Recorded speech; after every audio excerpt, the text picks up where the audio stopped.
Have just one day in Kobe on your cruise stop? We'll take you to 5 epic places: a fox-guarded shrine, a sub-sighting in Harborland, a walk in Chinatown, melt-in-your-mouth Kobe beef, and a skyline view from 29 floors up. Kobe, you had us at hello.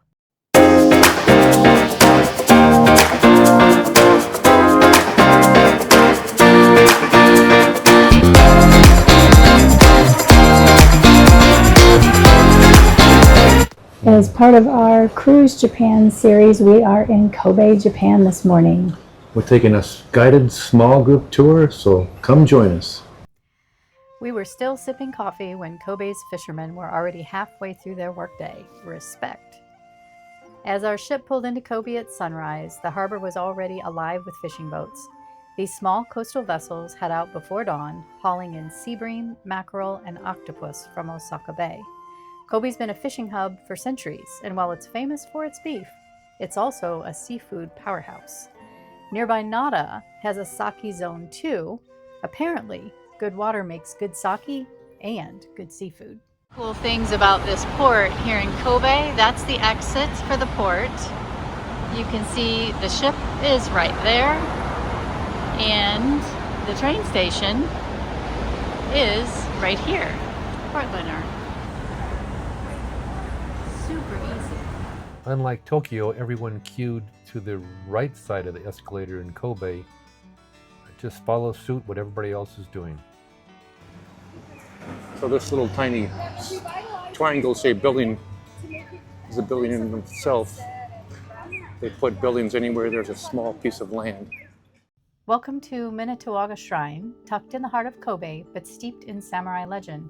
This shrine was built to honor Masuichi Kusunoki, a warrior who chose loyalty over life. Just past the gate, this ancient olive tree stands as a symbol of peace, one of the oldest in Japan. We followed the stone path lined with lanterns and gorgeous greenery toward the torii gate. In Shinto tradition, a torii gate signifies the boundary between the secular and the sacred. Passing through it is a quiet act of respect, acknowledging that you're entering a place where spirits dwell. The act of walking through a torii is often paired with rituals like hand-washing or bowing. It is a moment to clear your mind and prepare to engage with the shrine intentionally. Inside, it's quiet.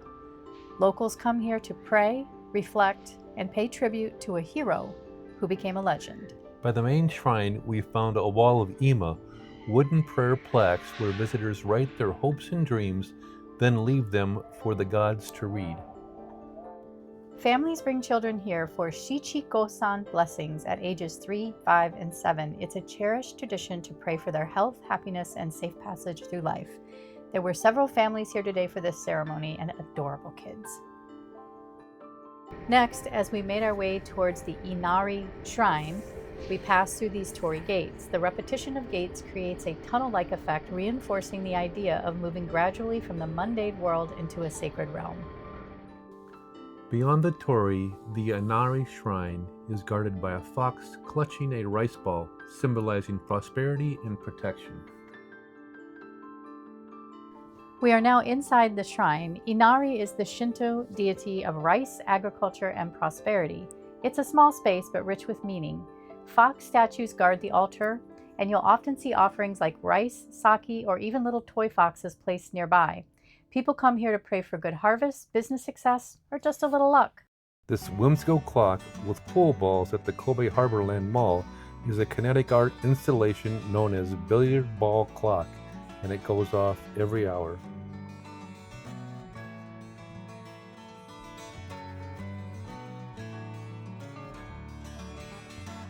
There are 3 distinct areas of this mall: North Mall, South Mall, and Mosaic. Mosaic is where all the restaurants outside on the waterfront are.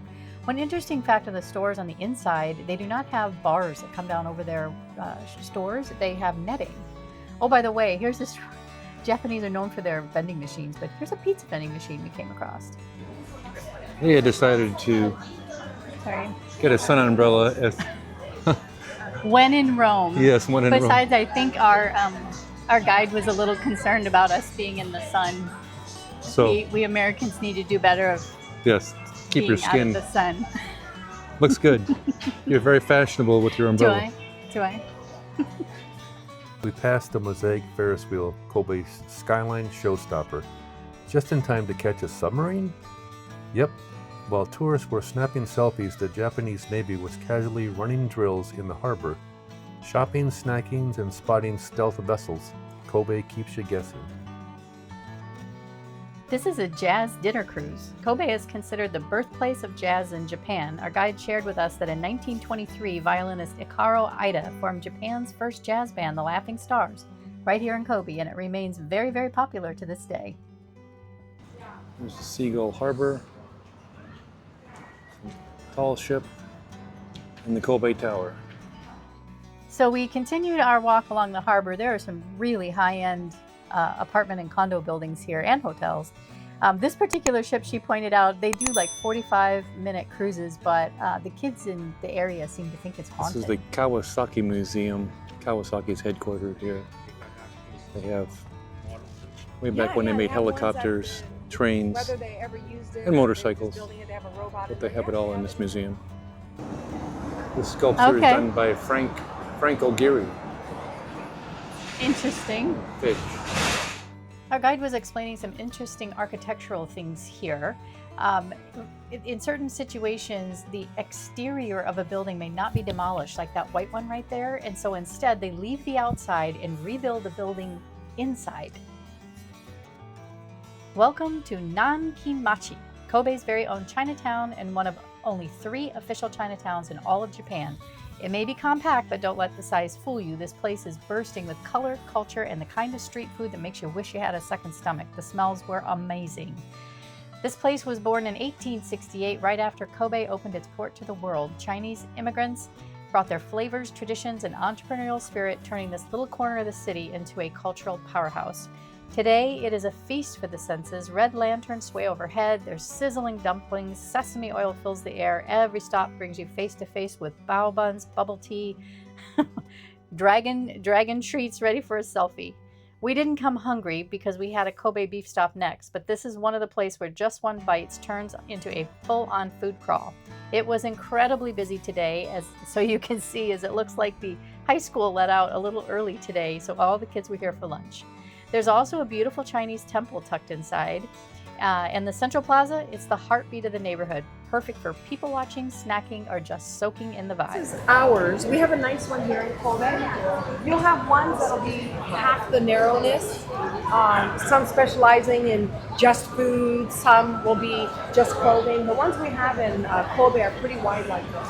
And this The vintage store here in the mall. American vintage clothing. Yeah. Our guide wanted us to see this very high-end street, think Armani and Rolex, as it reminds her of being in Manhattan. Next stop was for lunch, and a few of us wanted to try the Kobe beef. It comes from the Tajima-gyu cattle raised in a Hyogo prefecture where Kobe is located. Their diet and stress levels are carefully controlled. Only a small number of cattle meet the strict standards to earn the Kobe name. They are then certified and tracked. Those who don't meet the standards are called Wagyu.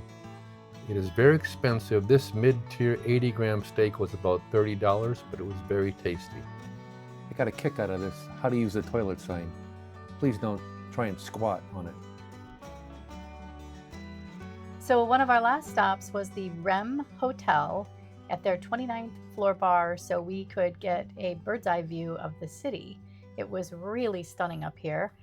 The bar itself was not open at the moment, but just to share a little bit about it in case you wanted to come here, it is a bottle bar, so you will buy the bottle of alcohol from them. They will put identifier on there for you and hold it, and it is a 5,000 yen seating fee for when you want to reserve a time to come. But this is a very popular spot, we're told, especially in the evenings, because you have just stunning views of the city. Here is one of our ship from afar. Just to share a couple more facts that our guide gave us, karaoke was actually invented in Kobe. A local musician named Daisuke Inoue created the first karaoke machine here in the 1970s, so you do see quite a few karaoke places around. It was also one of the first Japanese cities to open to Western trade around the 1950s time, which is why you see a lot of Western architecture influence. There's also an area of town called Kitanocho, and it is the largest collection of Western-style mansions, including a recreation of Sherlock Holmes' Baker Street house. And lastly, the city is actually nestled between Mount Rocco and Osako Bay, which makes it very long and narrow and gives it both mountains and coast views. So that was our day in Kobe. We did 5 different stops. There were 6 of us on our small group tour. One of the other gentlemen actually hired our guide. Her name was Michelle. Her mother was American, her father was Japanese, so she's lived in both locations. She actually spent 12 years living in LA, and now she's back here, has raised her children here. So couldn't have asked for a more personable individual who was actually really knowledgeable about what we were seeing. Yeah, it was very interesting learning a lot more about the Japanese culture because there was no language barrier at all. No, so it was helpful. Great talking to Michelle. We learned a lot. We walked about 4 miles. She did meet us right at the train station. And as I showed you in the video, the train station is right outside the exit to the port. So if you have your transportation or Suica card, really simple. She met us there and off we went for the day. So we tend to prefer these types of tours over a 40-person bus with 6 buses going to the same location, which is a lot how Holland kind of has to do Japan. And you'll see we've got some ports where we are doing buses, that, so you'll see the comparison. But if you're comfortable doing your own thing, I've put Michelle's contact information in the description. Feel free to reach out to her and tell her that you've seen other people and other videos that have done the trip. Yeah, so she really knows Kobe very well. Yeah. So thank you for following along. And please, like always, hit the subscribe button and the notification bell so you're going to be prompted when another video posts. Thank you.